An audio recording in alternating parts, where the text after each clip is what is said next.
سامنے جب یہ خدمت پیش ہوگی تو وہ حمید اللہ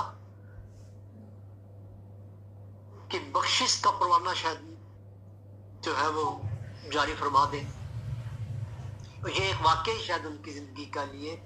اور آخرت میں سرخروئی کا باعث بن جائے. آپ کو یہ پتا ہوگا کہ بہت سارے علماء اور ایسے مسالک ہیں جو کہتے ہیں کہ نبی اکرم صلی اللہ علیہ وسلم کی جو احادیث تھیں وہ ان کی زندگی میں مرتب نہیں ہوئی اور وہ آپ کے وفات کے 200 سال بعد جو ہے وہ احادیث مرتب ہوئی. ڈاکٹر صاحب کا کارنامہ ہے وہ یہ ہے کہ حضرت ابو ہریرہ رضی اللہ تعالیٰ عنہ جو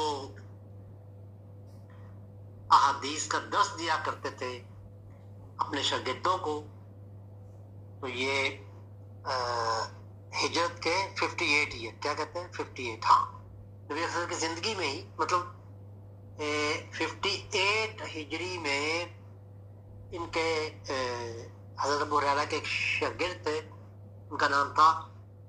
حمام ابن منبع.